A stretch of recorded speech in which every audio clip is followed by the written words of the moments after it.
Oke, selamat datang kembali di Rekat Kapitalis season kedua 37. Kali ini kita akan membahas mengenai benarkah analisa teknikal tidak ada gunanya. Hari ini Waduh. gue soalnya ada yang bilang kayak gini ya, gue coba meluruskan aja nih. Benar nggak sih analisa teknikal itu nggak ada gunanya gitu? Gue hari ini ditemani Oke. oleh Sigma, yang lain belum bisa hadir, si Julio sama si dia berhalangan hadir, jadi kali ini hanya gue dan Sigma aja berdua. Langsung aja ya, kita mungkin bahas sejarah analisa teknikal terlebih dahulu aja kali ya. Dasarnya dari mana sih analisa teknikal itu? Nah, kalau kita perhatikan, sebenarnya analisa teknikal itu berasal dari, atau yang contoh tertua dari analisis teknikal itu adalah yang dikembangkan oleh Homa Munehisa, itu orang Jepang. Dia menggunakan candlestick atau teknik grafik lilin yang merupakan perangkat analisis utama pada saat ini. Munehisa Honma adalah pedagang beras dari Sakata, Jepang, yang berdagang di pasar beras Dojima, Osaka selama Kenshogunan Tokugawa. Ini eranya Tokugawa nih, eranya si Samurai X ya, iya nggak sih? Terus, Iya, benar-benar. terus dia kadang-kadang dianggap sebagai bapak dari bagan lilin atau candlestick sekitar 1710. Dia pasar berjangka muncul untuk beras yang sebelumnya telah diperdagangkan secara eksklusif di tempat. Jadi sepengetahuan gue ya, analis teknikal ini digunain sama si Mr. Homamu Nehisa ini sebagai alat untuk memprediksi harga beras ke depannya. Karena kan harga beras itu kan tergantung dari pasokannya kan, kadang naik, Iya, kadang turun. betul. Nah itu dia pakai candlestick itu untuk memprediksi harga beras nih kira-kira ke depannya berapa. Nah dari situ dia mulai mengembangkan si candlesticknya. Jadi ya inilah sejarah analisis teknikal tuh dari sini gitu loh, bukan apa sih, bukan sesuatu ilmu nujum atau apa segala macam. Ya ini dari sini semua awalnya berasal dari sini. Ada ilmunya gitu loh, bukan asal itu asal jadi gitu aja.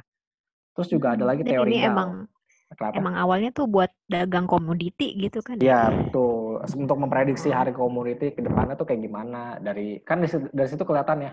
Oh nih titik terendahnya atau titik supportnya di segini, di 1000 misalnya. Oh ini titik tertinggi harga beras di 2000 misalnya. Jadi kan dari situ kelihatan. Oh ke depannya kemungkinan nih range harga si beras ini dari antara 1000 sampai 2000. Kira-kira kayak gitu ya. Nah, terus ada lagi namanya teori Dow. Teori Dow ini dikembangin berdasarkan oleh tulisan dari Charles Henry Dow yang merupakan pendiri dan editor dari Dow Jones. Dow Jones ya kita tahu lah sekarang indeks. Oh, ini Dow Ini Jones asalnya emang iya, ini ini ya. asalnya dari ini teori Dow Jones segala macam. Dia mengembangkan teknik analisis modern pada awal abad ke-19. Terus ada juga nih, kalau pernah kalian Elliott Wave, pernah dengar nama Elliott Wave, itu juga terdapat pula Ralph Nelson, Elliott, dan William Delbert Gunn. Hilo Gun. Itu ada kan tuh Hilo yang pakai kipas gitu, nama analis teknikalnya ini dari mereka juga nih. Dan Mengembangkan ini pula. gue malah baru denger ya. Lo baru tahu lo Itu yang iya. Elliott Wave kayak gitu gitu. Kalau Elliott Wave kan emang udah Udah umum sering gitu lah kan. ya. Lo Cuma kalau Gun ini sih baru tahu ya. ya gun, lo tahu kan yang gun Hilo Gun yang kayak kipas-kipas itu. Nah, ini dari dia ini. Dia ngembangin teknik mereka pada awal abad ke-20. Masih banyak lagi sih sebenarnya kayak stokastik, MACD, terus RSI, Relative Stretch Index, wah dan segala macamnya itu banyak dikembangin oleh orang-orang. Itu juga apa bertumbuhnya analisis itu juga disebabkan oleh bertumbuhnya penggunaan komputer sebagai alat bantu sih. Makanya mereka jadi analisis teknikal itu jadi berkembang semakin pesat. Nah, ada juga yang mengkritik Wah, analisis teknikal. Ya siapa tahu lagi kalau bukan Pak Peter Lynch dan si Pak Peter Lynch. ya sama Warren Buffett. Peter Lynch itu yang sebelah kiri ya. Kalau yang Warren Buffett ya pasti tahu lah Warren Buffett yang mana. Kalian ada yang Ini udah pernah dengar, ada yang belum gitu. terkenal nih tradingnya kalau Peter Lynch. Gue mau cerita nah, Peter Lynch mah. Kalau ini kan Warren Buffett kan udah terkenal ya. Kalau Peter Lynch, gue cuma tahu sih dia ya lebih famous karena trading ya kan. Kalau Warren Buffett kan lebih ke invest gitu. Hmm, Kayak ya gitu sih. sebenarnya sih si Peter Lynch sama si Warren Buffett sama-sama investing. Cuman bedanya mungkin ya si apa ya si Peter Lynch mungkin lebih agresif kali ya investasinya ya. Mungkin gua rasa kayak gitu ya. Kalau si Warren Buffett kan lebih buy and hold gitu. Kalau si Peter Lynch mungkin lebih agak sedikit agresif investasinya, cara investasinya menurut gue ya. Soalnya kalau gue lihat-lihat dari sepintas bacaan dia aja yang pernah gue baca gitu ya. Jadi dia kalau misalnya ada barang sesuatu tuh, dia nanya ke istrinya, sekarang lagi musim apa nih kata dia gitu. Dia nanya sama bininya malam-malam kalau habis setelah kerja gitu. Oh Tahu iya, aja loh. iya gue pernah baca soalnya. Oh iya ini apa? Oh ya ini apa? Ada belanja bla bla bla bla bla. Oh gitu. Itu laris sama barangnya. Iya laris banget di pasaran. Nah terus dia lihat di harga sahamnya ternyata masih di bawah dan valuasinya masih rendah. Nah itu dia beli tuh, dihajarin tuh, beli. Terus pas kinerjanya emang beberapa bulan kemudian atau beberapa periode kemudian bagus, nah itu sahamnya kan naik tuh. Nah itu dia dapat untungnya dari situ. Jadi dia sebenarnya mempelajari habit orang-orang gitu. Orang-orang lagi pada senang apa sih? Kata. Nah itu dia mulai pelajaran tuh dari situ. Orang lagi beli apa segala macam. Itu ada perusahaan listingnya nggak? Oh kalau misalnya listing dia beli perusahaan. Kalau dia tuh pertama lihat kan orang laku nih belanja produknya. Nah dia terus pelajaran tuh kondisi keuangannya kayak gimana. Oh ternyata kan masih murah tapi belum dilirik orang. Nah itu dia beli. Kalau Warren Buffett ya gue usah tanya lah itu dia dari Coca-Cola, dari saham penerbangan yang sampai dia cut loss segala macam itu orang udah pada tahu semua. Cuman mungkin kalau Peter Lynch banyak orang yang belum tahu. Tapi berkomentar bahwa grafik adalah sangat bagus untuk memprediksi masa lampau. Kalau Warren Buffett mengatakan, saya menyadari bahwa analisis teknikal itu tidak berguna sewaktu saya membalikkan grafik tersebut sehingga yang berada di bawah, yang atas berada di bawah dan saya tidak menemukan sesuatu jawaban yang berbeda. Dan apabila sejarah masa lampau semuanya tercermin di situ, maka yang akan menjadi orang terkaya adalah para pustakawan. Oke, itu pendapatnya dia. Tapi ya gue sih nggak sepenuhnya menyalahkan dia dan nggak sepenuhnya membenarkan dari pernyataan ini sih sebenarnya. Iya, Ya benar-benar. kan? Nggak ada saat-saat tertentu emang saham bisa dipredik dengan analisis teknikal. Ada saat-saat tertentu emang analisis teknikal tuh ya contohnya pada saat udah pasar lagi beres tuh. Pasar lagi beres dia jatuh habis-habisan. Nih kira-kira supportnya segini nih. Ternyata tembus lagi. Biasanya tuh kan saya lihat fundamental gimana nih, PBV-nya gimana, PI-nya gimana, udah murah belum? Kalau misalnya udah murah, yaudah kita beli aja dulu. Meskipun harganya masih turun gitu. Tapi catatannya itu perusahaan terkenal gitu yang kita beli. Meskipun PBV-nya udah 0,2, tapi perusahaan terkenal, sahamnya bearish, itu nggak apa-apa kita beli. Kalau menurut gue ya. Kan pada saat nanti kan dia akan naik lagi. Nah pada saat naik itulah diperlukan analisis teknikal. Ini kenaikannya sampai mana kira-kira? Ini bakal mentok nggak di harga sekian? Kayak gitu sih menurut gue ya. Itu kalau saham dengan big caps cuman lagi dalam keadaan bearish meskipun kinerjanya masih bagus. Nah kalau menurut lo gimana, Mak? Kalau technical ini kan sebenarnya ya history repeat itself kan. Nah, gue sebenarnya ya kalau kita trading sehari-hari kan ya pasti pas pakai analisa teknikal gitu kan. Dan Iya. memang ya ketika namanya apa sih namanya teknikal kan banyak bentuk-bentuk candlestick-nya gitu kan. Dan itu kadang gue eh, buat buat tahu kira-kira pergerakan besok gue nyari eh, pattern candlestick yang sama dengan tahun-tahun yang sebelumnya gitu dan kadang itu emang bener Jadi, cari pattern yang sama gitu. oke. Jadi benarkah analisis teknikal itu tidak berguna? Yang pertama, yang perlu dipahami adalah setiap pasar modal di setiap negara itu memiliki karakteristik yang berbeda-beda. Sahamnya juga beda-beda modelannya. Iya, Jadi betul. jangan samain saham Apple sama saham BRI. Lu lihat tadi saham Apple dari tahun berapa tahu itu dia bullishnya super bullish. Itu beda ceritanya kalau sama dibandingkan sama BRI BCA blue chipnya kita. Tapi ada kalanya saham-saham BRI BCA itu stagnan gitu. Kalau di US kan si Apple naik terus apalagi saham-saham yang terkenal tapi sebenarnya kinerjanya jelek. Ini Tesla misalnya. Itu kan kinerjanya jelek luar biasa, cuman di sana tuh digoreng habis-habisan sampai naik sahamnya sampai gila-gilaan gitu. Jadi meskipun negaranya Amerika, ya mereka punya saham-saham modelan kayak begitu juga sebenarnya. Makanya gue bilang karakteristiknya beda-beda. Sepanjang pengalaman gue pribadi, analis teknikal itu membantu dalam trading saham, baik keputusan membeli, menjual maupun menahan suatu saham. Gue mungkin sepanjang gue trading dari ya sebagian besar ya analis teknikal sih. Gue baru melihat fundamental itu sejak tahun 2000 berapa ya? 2017 kayaknya. Jadi dari 2013 sampai 2016 meskipun gue jadi equity analis ya, gue nggak begitu percaya sama analis gue sendiri. Jadi gue berdasarkan price action.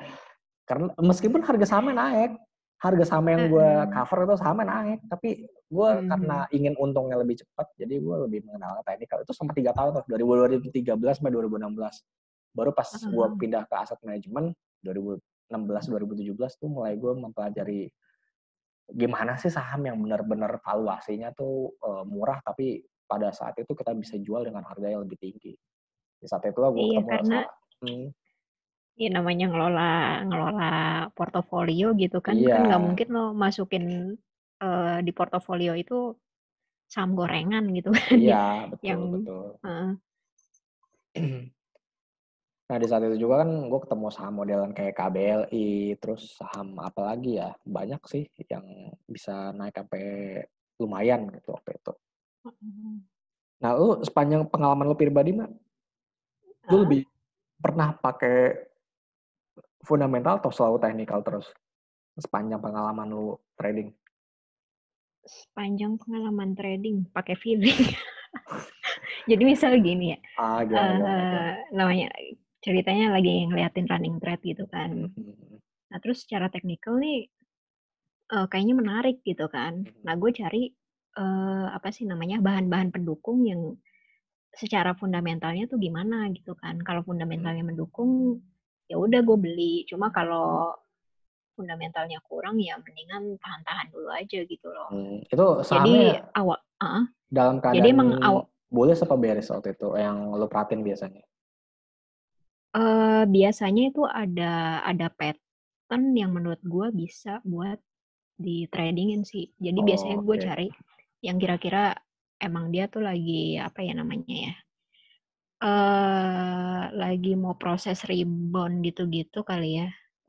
Jadi yang kira-kira lagi di bawah gitu secara Oh, teknikal, secara kayak chartnya. iya ini ya reversal lah ya, lu ngandelin Iya reversal reversal. begitu itu ya. Ya itu strateginya Sigma sih beda lagi. Kalau misalnya strategi Sigma ini bisa dipakai pada saat sekarang kayak begini nih. Ini cocok nih strategi Sigma. Cuman kalau misalnya lagi pasar lagi bullish, cuman sedikit saham yang bisa Sigma yang kayak gitu bisa dapat tuh sedikit kalau Iya. lagi pasar lagi bullish. Iya nggak, bener nggak? Ya kalau lagi bullish. Sedikit kan sahamnya kayak gitu. Mm-mm. Bahkan malah kalau saham yang modelan kayak gitu malah bisa bentuk new low baru kan. Kalau misalnya emang lagi, kadang dia beda sendiri geraknya kan, kadang-kadang ya. Iya nggak mau? Ya kalau bullish cari yang ini aja yang break apa namanya break resist kan. Iya. Nah, jadi ya strateginya di tiap fase pasar juga beda-beda, setiap negara beda-beda. Nah terus juga satu lagi nih, tidak ada analisis yang mampu memprediksi harga secara akurat secara 100% tuh nggak ada. Mau fundamental, mau teknikal, Iya. nggak ada. Gue bilangin nggak ada dah. Teknikal aja tuh paling besar tuh probability-nya cuma 70%. Itu paling besar loh. Bisa cuma 60%, 50%. Ya jadi nggak ada yang nggak ada yang absolut bisa 100% tuh nggak ada. Fundamental pun juga sama. Fundamental kita bilang, oh BCRA itu target price-nya 30.000. Sekarang ya mau kapan 30.000-nya? Kan it takes time gitu loh, butuh waktu. Sebenarnya juga analisis teknikal mau fundamental tuh merupakan dua hal yang berbeda, namun bisa saling melengkapi kan. Misalnya fundamental kita gunain untuk screening saham-saham mana aja yang bagus kita beli gitu. Terus kalau untuk when atau kapannya itu timingnya kita bisa pakai analisis teknikal ya nggak sih Mak? Benar-benar. Itu kan lebih simpelnya kayak gitu ya. Jadi ya lo beli saham yang bagus misalnya Unilever, Telkom atau BCA atau BRI gitu. Itu saham memang bagus, cuman secara fundamental gimana, udah murah atau belum, lagi murah atau belum. Terus setelah udah lihat, oh sahamnya lagi murah, lagi fasenya kayak gimana.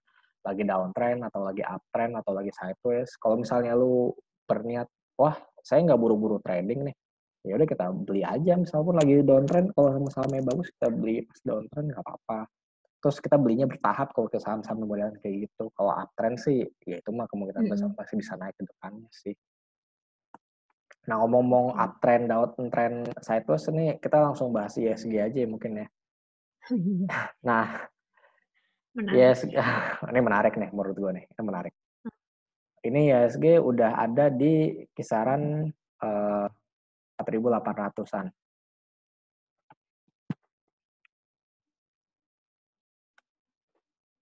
Nah, menurut gue nih, gue kemarin bikin prediksi di Twitter. Bikin prediksinya gini, dalam 2 minggu terakhir, biasanya hari Kamis itu turun, hari Jumat rebound. Biasanya begitu. Itu 2 minggu terakhir tuh, biasanya kayak gitu tuh. Nah, ini kan kejadian lagi nih, turun lagi kan. Nah, menurut gue nih, besok bisa rebound menurut gue, karena ini udah bottoming. Menurut gue ya. Ini menurut gue bisa rebound, soalnya pas banget 4.800-an. Dan besok kemungkinan besar menurut gue pribadi bisa rebound. Tapi alangkah bersikonya kalau 4.800 ini dilewati. Nah itu dia tuh. Gue sebenarnya ngarepin kirain hari ini bisa 5% lagi gitu. Minus 5%. Enggak. Cuman tadi berapa 1,5%, 1,5%, Iya, 1,5% kan tadi turunnya. 1,5. Ya jadi makanya agak deg-degan juga sih ini kalau nembus 48 ya. Lihat besok sih ya kalau mau ini ngambil lagi gitu. Nih feeling gue nih Mak. Ini kemungkinan nih kayak gini-gini terulang lagi nih. Jadi besok Jumat nih turun ke bawah, dibikin ekor, dibawa turun ke bawah. Habis itu jam 10-an atau setengah 10 ditarik ke atas. Udah sampai penutupan hijau udah tuh ceritanya. Menurut gue kayak gitu loh. Soalnya sepanjang 2 minggu terakhir tuh kayak gitu ceritanya. Jadi ditarik ke bawah. Ya tariknya nggak usah gede-gede lah. Paling 1,5% atau berapa atau 2% gitu. Tarik ke bawah. Orang-orang udah panik segala macam. Jam setengah 10 ditarik lagi ke atas. Dan dia tarik ke atas udah nggak turun-turun lagi. Kalau menurut gue sih gitu ya. Oh gitu. Jadi menurut lo ini rebound di sini cukup gitu ya. Habis itu dia langsung uptrend lagi. Menurut gue sih gitu. Jadi menurut gue sih ISG tuh bakalan besok sih dibanting dulu menurut gue ya. Kalau sesuai skenario ya, dibanting dulu. Terus kayak pas sudah jam setengah 10 atau jam 10 candle yang mulai hijau, baru dah tuh dinaikin ini naik ke atas. Soalnya kalau kita lihat gimana? Kalau lihat pola-pola yang sama itu juga sama. Si BRI doji di area 3.000-an. Iya sih.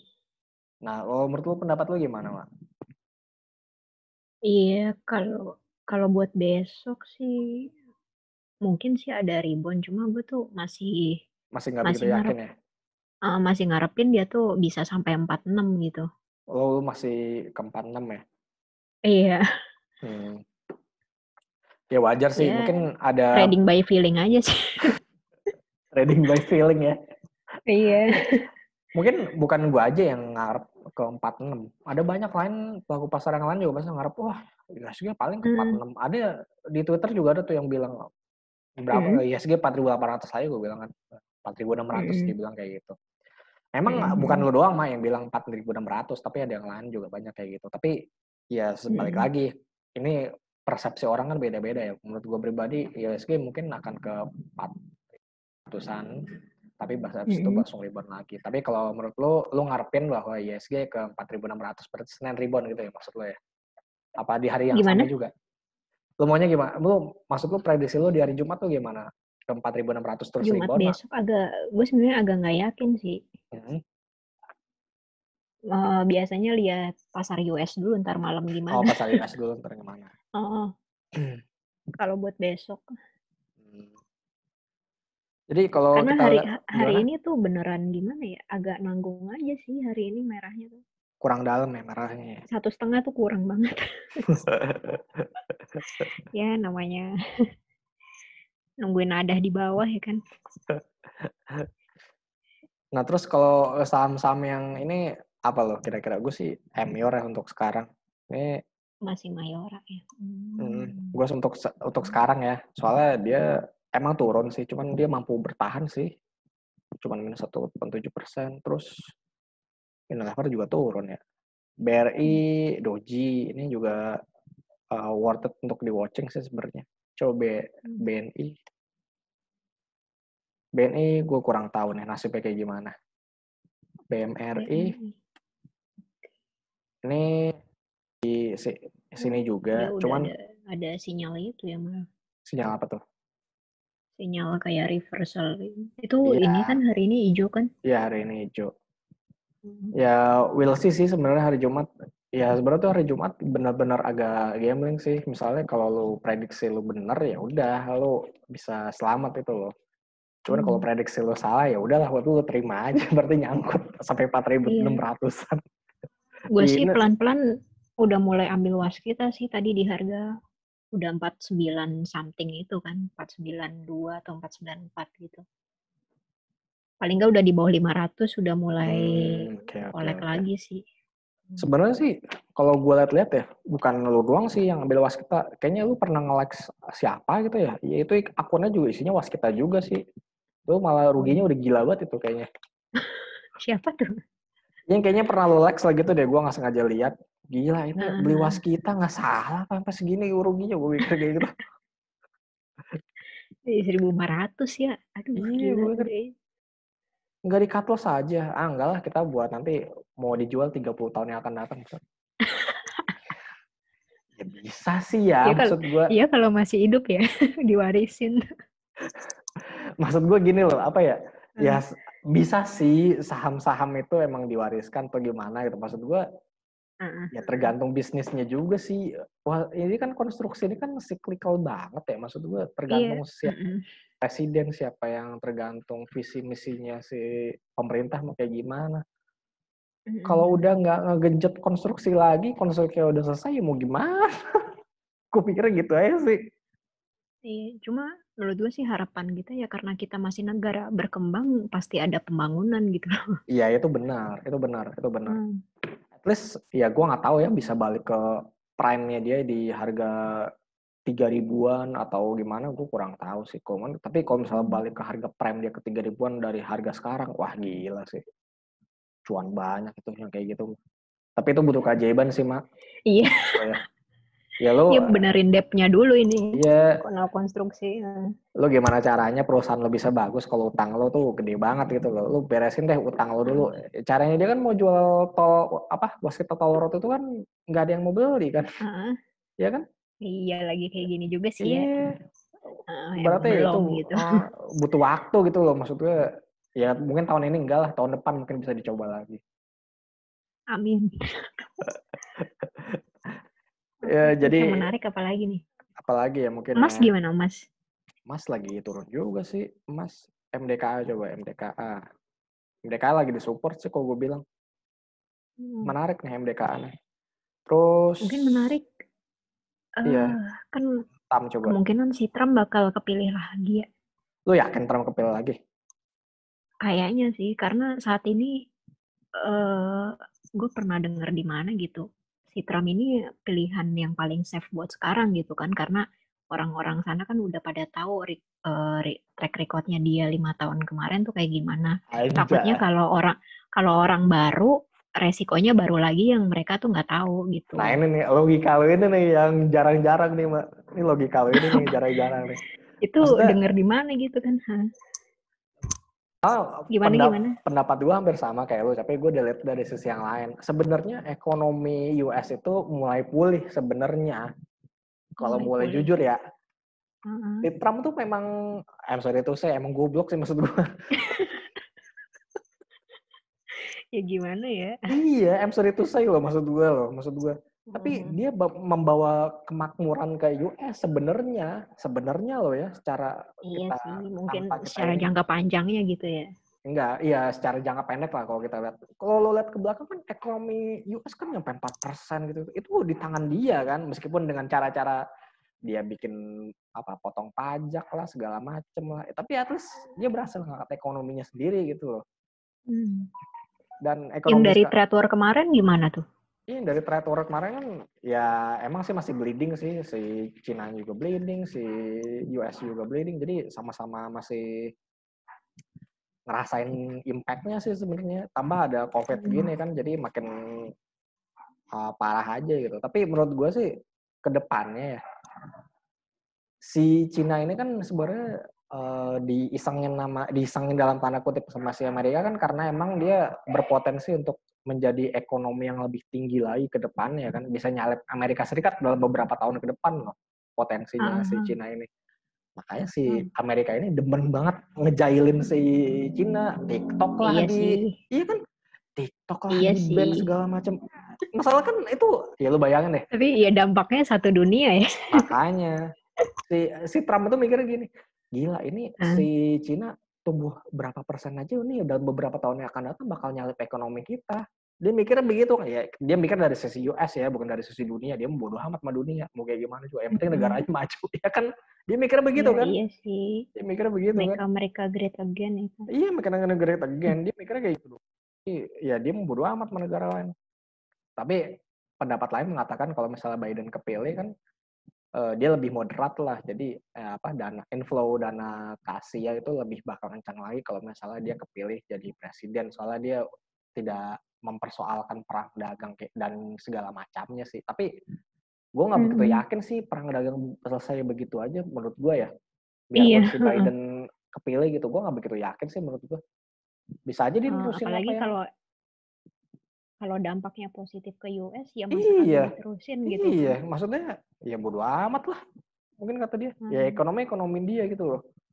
Ya bagi orang Amerika sih itu menyenangkan ya, mungkin menyenangkan. Bagi orang di seluruh dunia yang lain sih itu menyebalkan. Iya nggak sih, Mak? Masalahnya yang bisa milih presiden US cuma orang US gitu. Iya. Dan udah orang US itu pakai electoral vote gitu loh. Itu yang lebih pentingnya lah gitu. Jadi dia kan sistemnya beda sama kita gitu. Kalau kita kan one man one vote gitu. Dia kan beda sistemnya. Elektoral kan. Jadi menurut lo si Trump tuh bakal kepilih lagi menurut lo? Likely-nya sih gitu ya. Nah ini kalau ngomong-ngomong soal Trump kepilih lagi, ya kemungkinan besar saham-saham komoditas bisa lanjut naik lagi sih, kayak batu bara, terus apa ya, minyak sih belum lah. Batu bara sih menurut gue yang bakal ini lagi. Dia kan orangnya mining ya. Iya, dia kan anti itu kan, anti sains kan orangnya, makanya saham-saham pertambangan waktu dia kepilih itu naiknya gila-gilaan. Dan sekarang pun harga batu bara kan lagi rebound nih, gara-gara Cina mulai ngimpor batu baranya lagi. Dan kalau misalnya Trump kepilih itu mungkin bisa jadi stimulus tambahan buat si batu bara sih kalau menurut gue. Iya sih. Dan coba tuh di sini ada nggak sih perusahaan IT yang go public gitu kan, kayak di sono perusahaan teknologi kan banyak gitu. IT. Dan itu yang emang naik gitu kan di sono. Kalau di sini IT sih nggak ada, adanya ini doang, distributor. Ya kayak era gitu-gitu ya.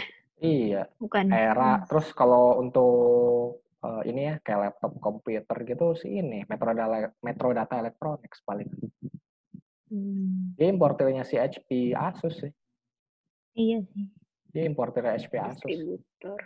Ada yang distributor. Kalau kayak perusahaan-perusahaan ya bikin sendiri sih nggak ada ya untuk Indonesia saat ini ya. Palingan nanti kan 2021 nanti kan ada pabrik Hyundai itu juga baru kan pabrik Hyundai. Tapi Hyundai kan nggak listing di sini. Baru tahu. Jadi mau bikin di sini gitu ya?